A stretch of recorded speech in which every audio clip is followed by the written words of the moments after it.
Welcome everyone. Really excited about this webcast. The AI factor, it's such an important topic that many businesses are facing today, and there's just this incredible sort of discussion around it and how does it apply to me. So we're going to really break down that topic today, and I'm really excited to introduce Asha Saxena. Asha's and I have known each other for quite some time, and she wrote a great book called The AI Factor: How to Apply AI and Use Big Data to Grow Your Business Exponentially. So Asha started her career back in the 90s, computer science engineer, and embarked on this big technology journey and became an entrepreneur.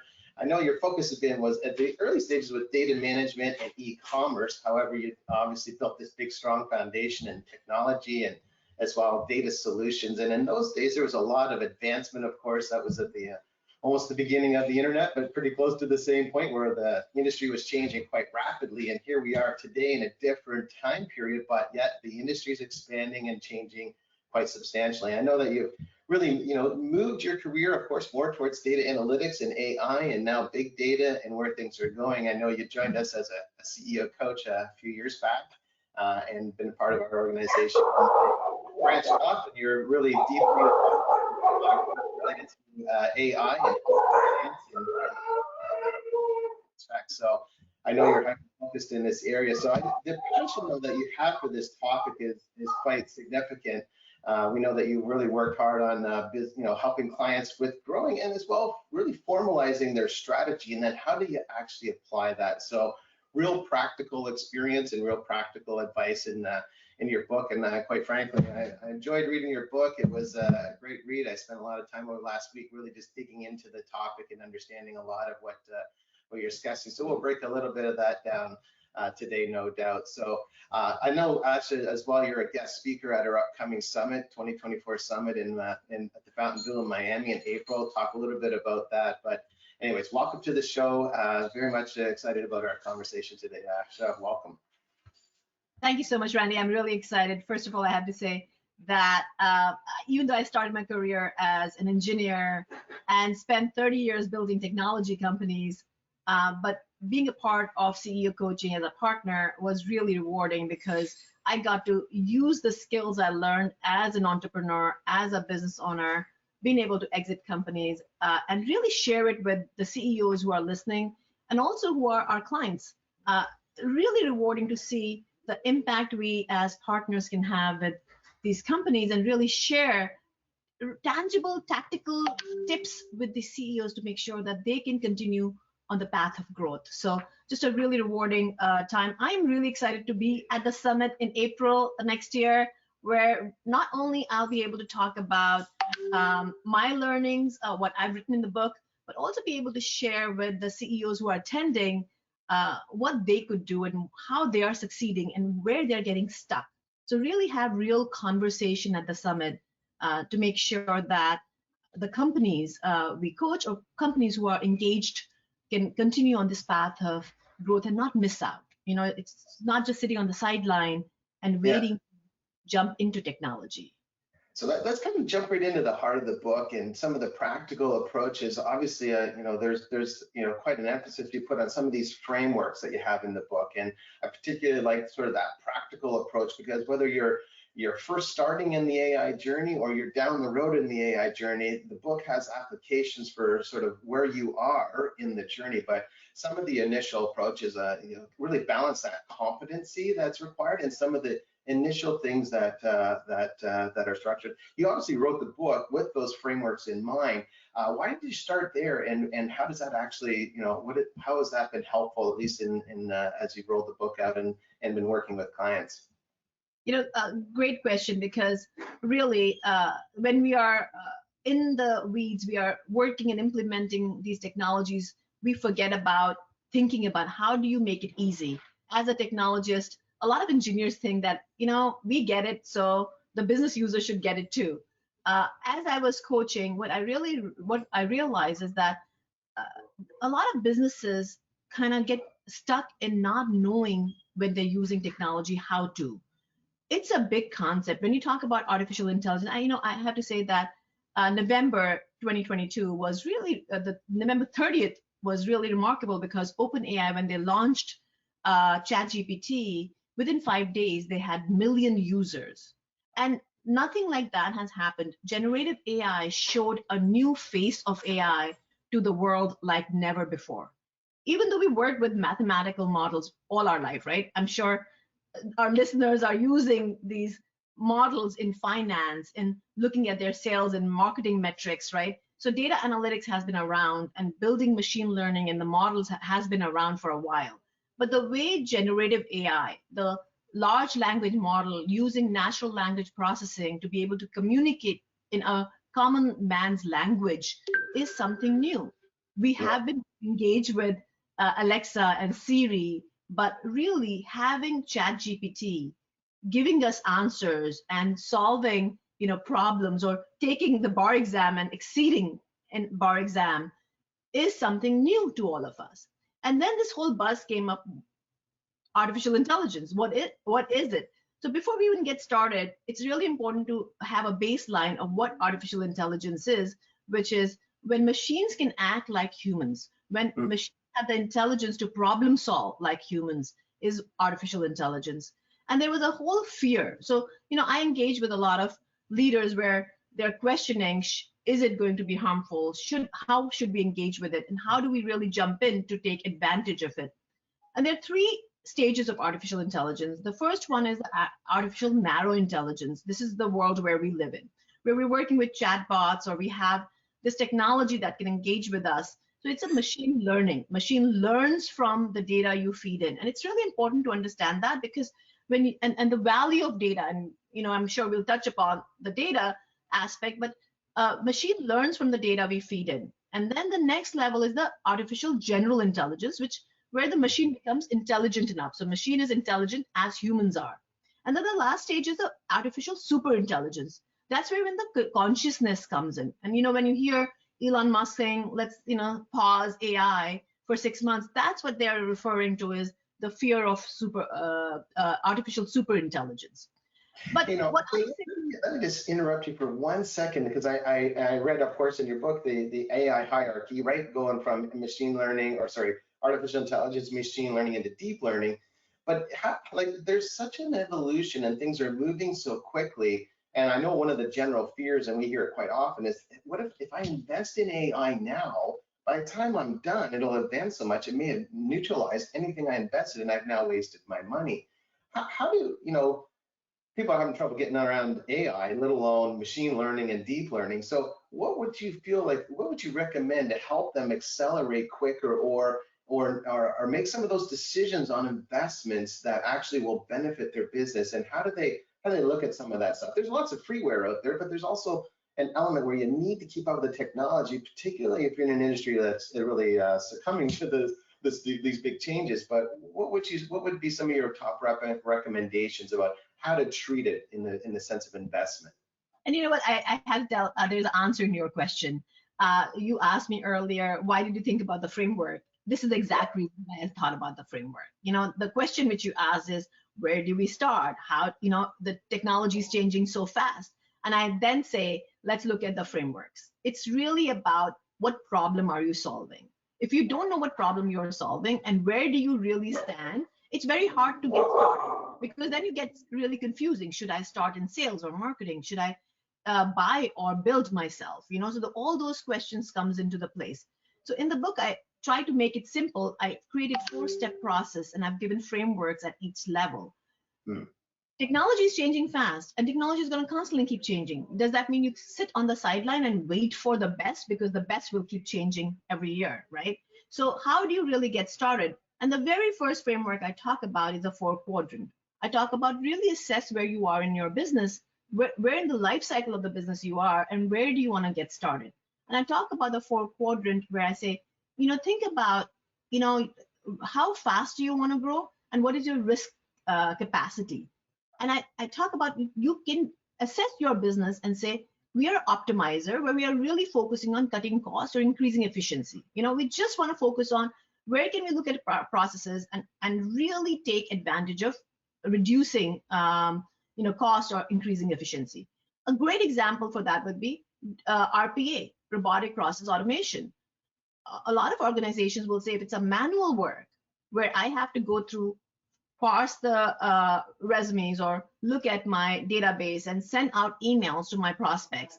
It's a manual process. Can I create, use a technology like RPA, which is, really the bot traces your processes, or inventory in manufacturing is a great example where RPA used a lot, is where the bot will trace your actions and automate the whole process so that you don't have to do it manually. I love when they say technology is really created to make human life easier, right? That's what always the technology from the history has been created. And that's what AI does. So think about, are you in the phase of optimizer? Or you're an innovator where you want to launch new products and you say, I want to understand what the market needs are. I want to do a social AI experiment to understand which products sell better and continue growing and launching new products. And the next quadrant talks about the extender. Do I understand my market and I want to focus on just increasing my market because I'm focusing on sales initiatives? Or am I a disruptor where I'm a multiplier? I want to really break the business model I'm in and I want to focus on being a multiplier. So those are the 4 quadrants where you need to get started with. So let's take this into a case study. You're an adjunct professor at Columbia, so you'd appreciate the learning with case studies. Give us, with no names, of course, maybe just industries or something, but could you give us like an in the trenches story of a company that you dealt with? And if it was a small to medium-sized enterprise, that'd be great. I know you work with lots of big companies, but let's take it to the small, medium-sized company and give me a quick story, like an in the trenches story of where you started and how you got to the other side and what that really did for that business. So, I'm so glad you asked that because I'm going to talk about one of my clients at CEO Coaching called Chili. They've been our client for now over 3 years. And when I started with them, they had HR software. And through our journey, we have been implementing AI throughout different product ranges, and just an excellent HR AI company. And they've had such a great success. I mean, when you talk about satisfaction as a partner, Randy, a company like Chili has really grown with us tremendously. And what they did is that their software looks at the HR life cycle. So when you're trying to recruit a candidate, they use natural language processing and artificial intelligence to parse the resumes, they have a taxonomy where identify the right skills of the candidate to match the job description. They use this for being an innovator. They are an innovator in their industry to launch new products. They've launched several products to improve their software. They're a technology company, but to improve their software offering, they've launched new products. And another thing what you could do is that even if you're an innovator, you also can be an extender because they launch new product and get market share. And so you could be an optimizer trying to cut costs, like you're using a HubSpot, or you use the HubSpot use a chat GPT. The chat bots. Mm-hmm. You can use chat bots to reduce your cost because you don't have to have customer service. And but you can also upsell in that and say, what about this product or that product? So a lot of product companies use chatbot to upsell and resell, and engage with the consumer. Chatbots are getting better day by day now to really engage with the consumer. So there are a lot of small businesses who can jump in and start using AI pretty quickly because they can use technology. And chatbots are easy to implement. You can actually have a plugin for chatbot in your website and with very low cost, start using AI within your business. Ashley, we're getting lots of questions coming in, and obviously this is striking a chord. I'd like to maybe unpack it a little bit more on the quadrant side, because you've referenced it a couple times here, but folks that haven't read your book may not understand it. So let me take it down a level on the question here. So I think on page 16 and 86, you got the quadrant, and it's the extender, the multiplier, the optimizer, and the innovator. I know it's driven by risk and growth are the sort of 2 axes there. But if I was an optimizer company, which means I'm more risk adverse, I'm well established, right? I'm focused on bottom line profitability, cost cutting, optimizing, typical sort of persona, I would say, for many companies. But now you're in a market that's being hugely dominated by AI, and you've got competitors that are showing up with a, throwing a shingle up and using AI and getting ahead of you in certain areas of the market. How does a company move from being a historical optimizer and move into being, even if they just went up the growth curve a little bit and said, hey, look, I want to be an extender? What would be those steps that they do? What would you suggest for a company like that wants to move up the pyramid here a little bit farther? So, I want to go back to a couple of examples. I want to give you some example which will, makes more sense if I'm telling a story. So when you're thinking about being an optimizer, you're really thinking about how can I cut costs or increase efficiencies. And I'm just going to take the example of a chatbot. The makeup company Kiehl, and they're used in a lot of beauty product companies. They're using it a lot because there's virtual makeup products now. So you can try your makeup on virtual screens, and it's just the technology is getting better every day. So a company like Kiehl uses a chatbot. They were just optimizing. They were saying, let's cut the cost of the human engagement, and we're going to get this digital agent who's going to communicate with the consumer. But as they started using the chatbot, they realized they can have this technology of facial recognition, and they can see, or the technology, the app can actually see the dark spot or irregular skin tones, and recommend a lotion that would help them to clear their skin. So now they're using the technology to upsell and be the extender. Now, when they're doing that, they're also collecting data, and data is such an important piece, because as nobody starts with saying I have all the right data, but as Kiehl is offering these new products about the skincare, they're collecting the data, and they can now become an innovator to launch a new product because they have enough data, and data from the real customers who are using their products to give them the feedback. You can now become an innovator. So even if you start at optimizer or as an innovator, you need to start your journey. That's the big point. You need to start collecting the data from your consumers. And if you don't collect the data from your consumer and you're sitting on the sideline, you're going to miss the bus. So the important part is about getting started, Yeah, and I'm glad you brought up the point about data, because a lot of companies, a bit fearful because they didn't really capture a lot of data well in the past. They don't know really truly the voice of client, and then as well what the client is thinking, and then how to bring information to advance them, help them, and get them to a buying position that really favors what they're offering, because they're using the cues from the client and the interaction that's happening, and of course how the machine's learning the behaviors of these these prospective clients. How do you separate between, I've got to collect data going forward that's valuable, but I also have a bunch of historic data. I don't know if it's really valuable or if it could potentially push me into a direction that I don't want to go, because I need to almost start fresh in the same token. How do you deal with the history, and how do you position yourself for the future, just as it relates to data? So when you think about data, so data management, this is a whole big field, right? We could spend the whole hour on just data management and really thinking about, is your data accessible? Do you have the access to the data which you need? The security is really critical. The quality of data, do you have the good quality data? And then really thinking about the governance of the data. So data management is a huge field, but what I really, for the small businesses, and you could say, oh, it's a small business, they don't need a lot of data. It's about the data you've collected, and the data you actually need. It always starts with a question. I always say it's not about the answers, it's about the question. Are you asking the right question? Because the question gives you the answer or leads you to the right path. So you may have the data which you're collecting, and it may be relevant or not relevant. You will not know if that's relevant unless you ask the question.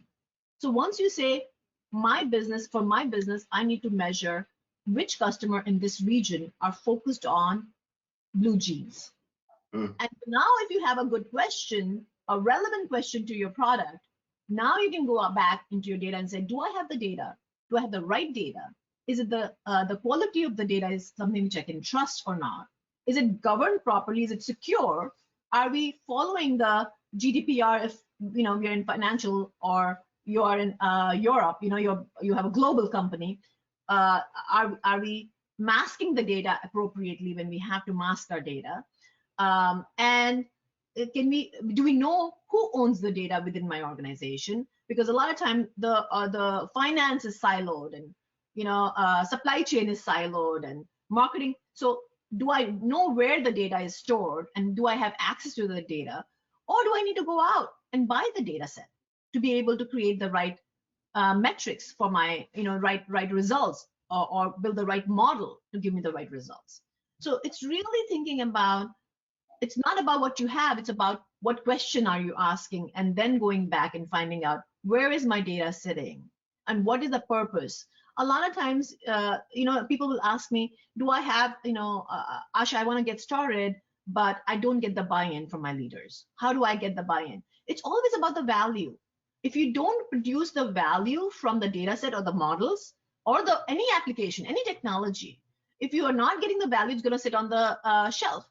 Listen, I was a programmer in all my 90s and early 2000s, I built a consulting firm, and we would go out and build these amazing softwares on CRM and ERP and work on these client server technologies, and these products will end up sitting on the shelves. It was so frustrating as an engineer, and I'm sure people who are listening, and if they are technologists, they know what I'm talking about, because it gets shelved, the technology gets shelved because the adoption is hard. Adoption to a technology is not easy. So it is so important that you are providing the value, asking the right question, and then thinking about, where do I get the data from?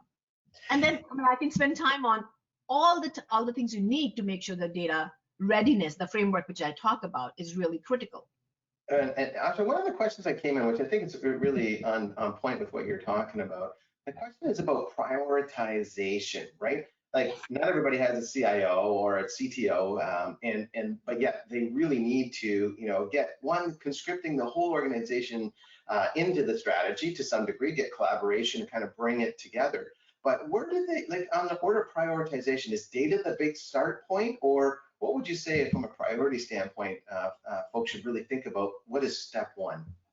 I love that question, because a lot of the companies I coach, and especially the technologists I coach, they would say to me, Asha, we are just getting loaded by this request. So many people are sending us requests, we don't even know where to start from. So when you talk about prioritization, it's really important. In life, prioritization is important, right? But when you're working with AI, because it can get so complex and confusing, it is so important to figure out about the prioritization. I love that you remember the page number on my book. I don't remember the page number, but there is a concept on the third topic I talk about, is the power zone. I talk about in the book about the power zone, and in the book I say that really, and as I was saying earlier, it's really thinking about, what question are you asking, what problem are you solving, and is it the biggest problem, is it aligned to the strategy? And I love what you guys do, Randy. We do the strategy session. Strategy session is such a critical element of any business, but AI strategy becomes really important right after that. So as you're running your strategy session, you need to think about, where is my AI strategy going to fall? Now, AI strategy also includes the data strategy. So thinking about, what problem is my problem, big problem, and is it aligned to my business strategy? The top 3 goals which we discussed in our planning session, is that aligned to what I wanted to achieve as a whole, as a company? And then those initiatives are the only one you want to jumpstart with. Is it, first of all, does it give you the highest impact? And second, is it easy to execute? You don't want to, get trapped in a hole where you feel like, oh my God, even though this is a high priority, but it's going to take me 18 months to, launch. So you want to focus on the high value, quick implementation. That's what you really want to focus on. And then you look at your power zone and say, what is the biggest problem? Is it aligned to my business strategy and business goals? Does it give me the value? Is it providing me the highest value? And do I have the data which I can trust to be able to implement the solution? Is it easy to implement? So that's really, really important. I also give an equation in the book, which talks about the data value and the business value. I call it a data performance index, and talk about the data value and the business value that gives you the impact on the value. So just again, as you asked me, why do you have these frameworks? It's really to make sure that it's easy for people who are non-technical to be able to take these concepts and implement in their own business. You know, you think about it, every business has its own challenges within its sector, and those challenges are different from sector to sector. I'm sure professional services are going to be a little bit different than manufacturing as it relates to AI and to big data. Does your approach and what are some of the things that you start with? Because you're not going to be an industry expert in every industry, obviously, but you're an industry expert as it relates to AI. What's the bridge between how is it applied in my industry and what's going to get me farther faster versus AI technology understanding? How do you bridge that gap with your clients? So, I talk about two things. So, from the book, I created this workbook, and the two streams of workshops I talk about. One is the masters and the other is the practitioner. As a practitioner, when you're implementing within your organization, it's important to understand the concept. So if you're not somebody who's a technologist who's trying to implement, the practitioners need to understand the basic concept, because if you don't understand how to use AI, they say, oh, the fear of losing jobs. When they talk about AI, they say, oh, there'll be a lot of job displacements because of AI. And I always say that there'll be also job creations. So if you understand AI and know how to use AI, you will be somebody they'll be looking to hire, because you are somebody who understand how to. So the whole workshop is around practitioner. So to learn about how to use AI effectively and understand the terms and terminologies and concepts. So when you are playing with the technology, you understand how to use it. And the other, the path is about masters workshop, which we run. And masters workshop is really about understanding how to build an AI strategy and AI roadmap. You don't need to be a technologist. As the management, top management, your C-suite should understand how the AI strategy is mapped to your business strategy. Very critical, because the problems and the effectiveness of technology starts from the top. If the business is not aligned to what you want to implement in AI, and you're not measuring the value, your resources are going to get wasted. Not just the financial resources, but your people and time will get wasted. So really critical that your alignment of your business strategy and AI strategy starts from the very beginning, from the very top. And I think that's really where the whole master's program starts, to make sure that the C-suite and the leaders understand how to implement AI strategy for the effective use. I know that you're running breakouts at our summit next April, and a lot of that topic is going to get really unpacked in there. How does a company really take, I think you talk about it in your book about the collaboration that's required here, because AI isn't the strategy from one person in the C-suite. It's really a strategy of the organization, and you got to conscript everybody into the direction, because though it isn't your strategy, AI is not your strategy. It's a complement to your strategy. It has to help you get farther, deeper, better, not in a strategy in and of itself. So there's this kind of bridge that it's got to be built, and it's really a collaborative one with everybody in the organization. But how does a company go about getting their workforce really prepared to leverage AI and big data, and how does that really get unpacked to bring that sense of collegialness and teamwork within the organization? So in the book, I talk about the data. In data readiness, there are 4 elements. The first is the strategic objective. So when you start with your AI, you want to make sure that you're aligned. And that's what I was talking about. As masters, you're aligned with the business strategy. You want to make sure that there is, when you're thinking about having clear objective, financial impact, operational effectiveness, and strategic alignment. Really important that executives are engaged. Then I talk about the data governance, the data management, right? We spoke about the security, ownership, accessibility, quality. And then what you're talking about is the third element, which is the engagement. Usage, literacy, culture, and the enterprise engagement. So that's the third element in the readiness, which I talk about. And it is so critical. I mean, if in silo executives are engaged and they don't get the enterprise engaged, it's going to be always a challenge. And so I emphasize on the usage. Are we using the technology effectively? So let's say if we launch in marketing and we say, you know what, we want to launch a ChatGPT version to write our content for marketing, or I want to use, Nutella did a really great example, and these examples pop in my head as I talk about these frameworks. Nutella did a great campaign on marketing where they actually used the AI to design their labels in Italy. And they understood what the market wanted from social media and what colors resonate with Italians. And within the first week, 7 million jars were sold because they used the AI to understand their consumer and design the graphic based on what the consumer needed. So it's about usage. I love this point because so often companies get the voice of the client from the salespeople, and the salespeople get the voice of the client from the procurement guy on the other side of the table. And that's not always what their ultimate clients are of the company you're selling to if you're doing a B2B transaction.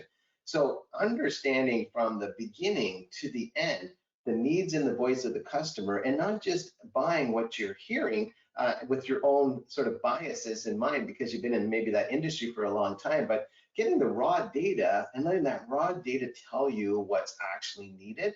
I love your point because I think we've far too long, relied upon, the impressions of a few to be an extrapolation of the actual impressions of the whole, which is the ultimate customers that we're selling to.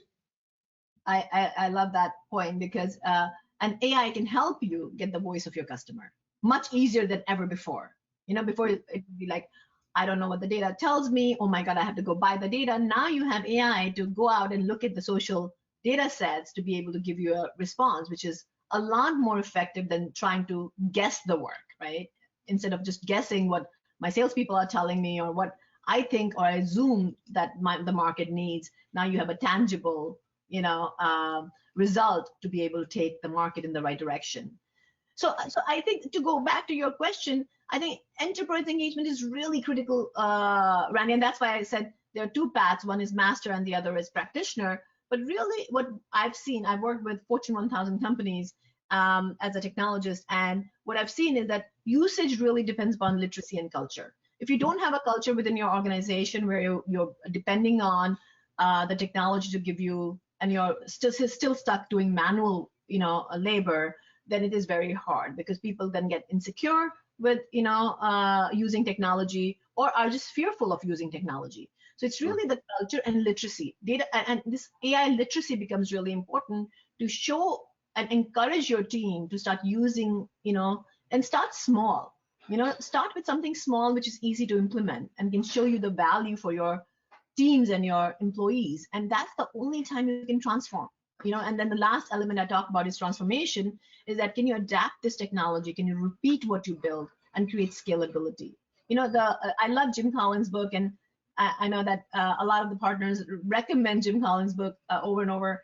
And with a lot of my companies, I used to do the business flywheel, and I used to say, what's your flywheel? And tell me what your, secret sauce is, and how can you make it bigger, faster, do it right? And in AI, the flywheel effect is really, really critical because it's all about the models. You feed the model and you give a reinforcement to the model, and you say, this is correct, this is wrong. And then you give the data back into the model.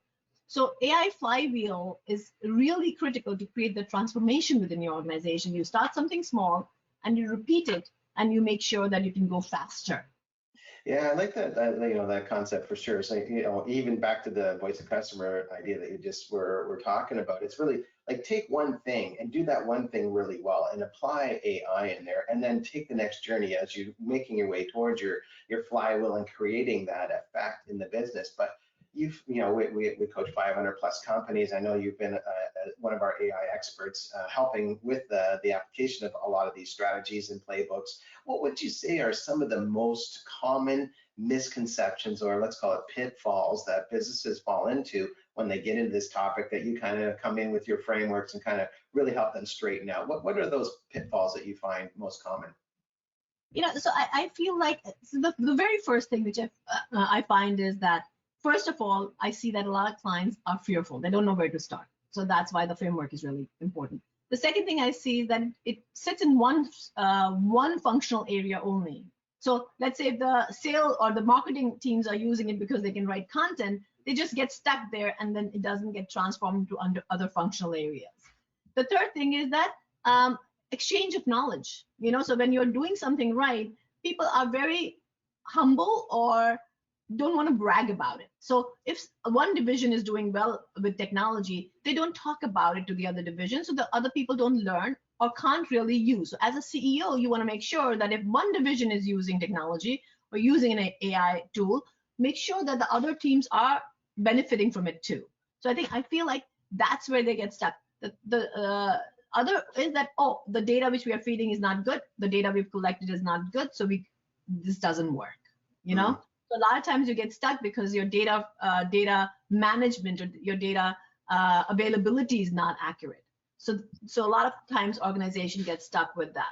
Now, I always say when you get stuck, instead of getting stalling or not moving, a lot of times the fear or the trust can cause the ability not to move. And so I think it's really important that even if it's not accurate, keep moving, because that's the only way for you to reiterate and fix what you built. If you don't try it, you can't fix it. Right. How does data privacy and some of the security issues around data sort of play into that? Because that would be maybe not a pitfall, but certainly a fear that rises out that, how do I make sure that the data I am collecting is secure? How do I prevent myself from hackers or cyber, attacks? How does data security and cybersecurity sort of play into this? See, data security is really critical. So when you're building, it really becomes really important. The whole revolution around ethical and responsible AI talks about doing it right, making sure that you are keeping the privacy of the people. You're transparent on if you are going to use the data, you announce it that you're going to use the data of the consumer. So it becomes really critical that you are following the steps, the checklist of responsible and ethical AI. The second piece is that, oh my God, if I'm putting the data out, does my financials or my customer data or my product data gets open in public? And that's why it's important to work with the practitioners, the security softwares and companies who provide the security to make sure that you double and triple check that the data which you're using for your models doesn't become available for the market, or your data is not getting sold, or you're not getting ransomware attacks in your organization. So it's really important that you use the trusted advisors, the security advisors, and use the trusted software products to make sure that happens. Even in our organization, right, in CEO Coaching International, we get taught how to write our emails and don't click on these emails. We are getting literacy, as I talk about in my third element. We are getting the technology literacy training constantly. So it doesn't matter how big or small you are as an organization. When you are on internet or you are using emails, you have to think about the security of your data, no matter what stage of the organization you are. And then when you're working with the models, you mask the data. It's important, especially if you're in healthcare, you have to make sure that the HIPAA rules are compliant as you're using the technologies. So you want to make sure that you're following the process that's required based upon the industry you are in. In financial services, there are different kind of regulation. Healthcare, there's different kind of regulation. In higher ed, there's different kind of regulation. And when you think about the use cases, Randy, there are such great use cases of AI in healthcare and AI and education. I'm most excited about. And I can talk about the healthcare cases after cases. There's a great technology software company called Replica. And Replica became really popular during COVID because it was a companion, AI companion. So when people were lonely and they're dealing with mental issues, mental health issues, and they don't have anyone to talk to, AI companion will hold a conversation with you.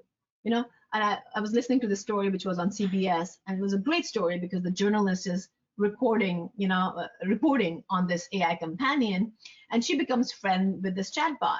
And the companion, she names the companion Mike, and as she goes for a run on the Hudson Yards, the Hudson River in New York City, she talks to her companion, and she was saying, like, my companion remembered, that I had a headache last night, and he would ask me, how are you feeling today? Or he'll say, let me cheer you up and send you the music you like. I found a new music. So these cases, I mean, think about how AI can truly benefit and help us in our healthcare. Um, Yeah, no, healthcare has been, and we had a couple questions from the healthcare industry here because there is a lot of fatigue and burnout that's taken place with nurses and a lot of medical staff, and it has been one of those sort of areas where mental health, some of the challenges in businesses certainly could be helped and advanced by AI.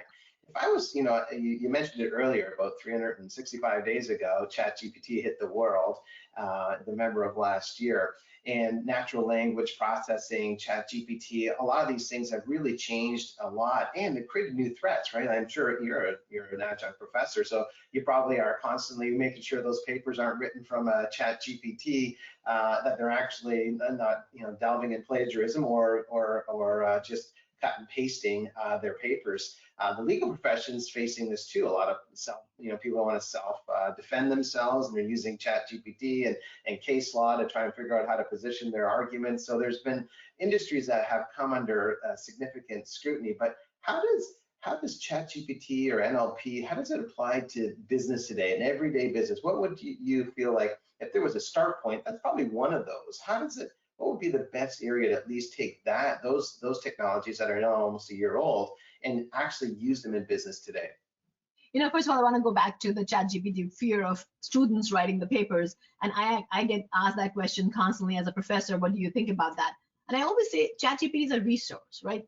When you do you give a prompt, you still have, and you get an answer, you still have to customize it. You still have to use your, intelligence to see what do I really want to say and how do I want to, if I'm creating a content for my social media, I still have to personalize that to make sure that it's my voice.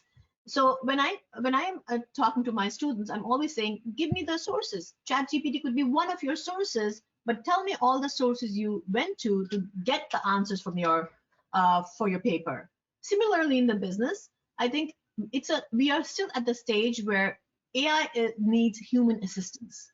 When you're using in your business ChatGPT for content creation or writing emails or finding an answer or doing your research, it is one of the sources, and it should be used by organization to make sure that you can expedite your answers and your results.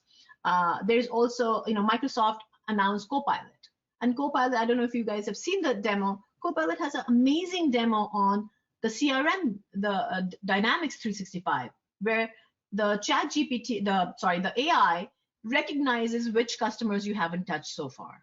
It goes and finds the customer and says, oh, you still have to follow up. They are waiting for your answer. So the AI in CRM, imagine having a CRM that can help you stay on top of your clients and understand what the consumer needs. These technologies are going to become a lot more common for our small businesses to start tapping into. So I would highly recommend anyone who's listening to it to pick one area within their organization and launch with, if it's ChatGPT, if it's with Copilot, or it's with Dolly for your graphics. So you can use any of the software which are available right now to jumpstart on any of, is it marketing, sales, RPA? It could be for your manufacturing, operational optimization. Just starting is important, even if it's a small start, and encouraging. I mean, we have another client, Fred Quesetto, from our CEO Coaching International, and he has a large manufacturing business, distribution business, and it's a global business. He ran a workshop with me for his entire team, and went back and he forced each division to come back with saying, where do you sit? Are you an extender optimizer? And what use cases are you going to launch for AI? I mean, it's a great idea to go back into your organization and do AI ideathon, and say, give me all your ideas, write down all your ideas, and we will pick the best idea to launch that to get the highest value with a quick implementation. Estee Lauder did a AI ideathon, and they got over 100, and people had to submit their videos, 3 minutes video of what is your idea to use AI. And they launched the top 3, top 5 ideas to just get started in the organization. And so for our CEOs who are listening, that's the best way to get started and engage the entire organization, because now the divisions from different groups know what AI application they would want to start and launch. And then as a leader, you decide which one is easy to launch. Excellent, excellent, excellent. Asha, I think I've woven in most of the questions from the audience through the course of our discussion, but there's a couple of questions I didn't ask, and so maybe we can just kind of move to the live Q&A. If anybody has a specific question, please text that in to us, and I'll try and get that in here before we close out. But one question that came in was, how do I identify existing global opportunities for profit and social enterprise spaces? What are those steps that I need to take to identify these opportunities? I always say start from where you are. So if you are in a beauty industry, think about what can be revolutionized. So what is the problem you're trying to solve? Instead of saying, and then in that section, you narrow down and you say, where is the opportunity in that field? And it's really thinking about where and how you can solve that problem. An organization which is called Writer, the founder is May Habib, and she partnered with L'Oreal. She started the organization in 2020, and it was a Writer. It was a chat GPT for corporations. And what it does is that it creates the marketing content to personalize for your consumer. Her valuation is $400 million right now. Started to, less than 3 years ago. And she got $100 million in funding. And if you really think about it, you would say, oh, maybe it's not as great idea, and maybe it's not the right globalization opportunity, but it's really thinking about where you're good at. Think about which field you are in, and can you narrow focus and become the best in that, and jump in. I think using AI is the way to go right now to emphasize in either you can extend your market, create new products, or become a multiplier. Excellent, excellent. The next question was around manufacturing and machine learning. And the question is, how do I look at this? It sounds like by the nature of the question, they got quite a bit of robotics and automated equipment on their floor. How do they take machine learning and use it to help improve the performance on the shop floor in their manufacturing setting? I'm going to give you another example. A YPO company I work with, and they do large construction in Middle East, and these are tall buildings they are building in construction, and they have robotics in all their machines. So this is a crane operator who goes onto the crane to operate in the high-rise buildings. And the biggest problem was that these crane operators work long hours and get tired and can have accidents. So now what it does is the crane operators have this device within their right in front of them, where it checks the optical data. It takes how many blinks you will have to see if you're falling asleep, and the crane will stop operating. So now you're collecting the data. I mean, this is just one example from just the optical data set to be able to say, is the crane operator feeling drowsy? And think about the amount of savings. And not only you're saving a life, and you're saving all the destruction that could happen from that accident. Manufacturing is such a great place because they are robotics already and they are collecting data. It gives a lot of opportunity to be an optimizer where you're cutting costs and increasing efficiency, but also be an innovator because you're collecting data at every stage to understand what new products can I launch, or what new products can I launch just to create more efficiency or get a differentiation in the market, or how can I look at what products are selling faster or what products are going faster and where are they going, to understand the supply and demand to be able to become an extender. Or can I multiply and disrupt my own model because now I have enough data to collect at each step of this. And manufacturing is big in Six Sigma, right? They're trying to improve every single error they're making. So they are a great place. And even though they say manufacturing doesn't change fast enough, it's a great place to start identifying opportunities at every step because you have the potential to collect so much data. Yeah, excellent, excellent. I'm really looking forward to your presentation at the summit. This is a big topic, AI, and then I know we've got breakouts and just really getting deep. And I know you and Peter Diamandis are really going to champion us down that road because it's such an important topic, and it's not going away. It's only how do I position myself, and what are some of those things that I really need to consider in my business to help me make sure one, I'm not losing ground and I'm advancing as quick as I can, but using it for good to be able to create, complements to my strategy to help me advance, which I think is fantastic. So, thank Asha. I really appreciate you coming on the show today, and your book, The AI Factor, is very thought provoking, and I really appreciated your frameworks and the practical sense of the book and how to really approach it. And my kind of 4 takeaways from today's comments and as well from the book is, at the beginning, is don't rush. You got to really get prepared properly and make sure that your company goals are clear. And then how does that actually align with AI, and how do I bring that in? It's not your purpose. The purpose of AI is to complement your purpose and help you advance your strategy. And the second one is being as well, just as you talk, is like you really need some industry input and expert input, right? So I encourage everybody to, listening to podcasts like this and attending a summit, that can really help bring good thinking, because you think about AI all day. Not everybody thinks about AI all day. So having that level of expertise in your pocket is going to be very helpful as well. And then the point about data, for sure, for me, the readiness, making sure, one, you understand what got you here is not necessarily what's going to get you there, and how that data readiness plays a role, and then being collaborative with your organization and keeping close to your market, because it's a industry that's ever changing, and lots of stuff, and particularly with 2024 on the horizon, there's lots of stuff that's really important for businesses really to take this to a real practical level. So again, I want to thank you, Asha, for joining us today and providing a lot of insights, and all the best, and we'll see you in April. Thank you so much. I look forward to seeing everybody in April and having this conversation in person.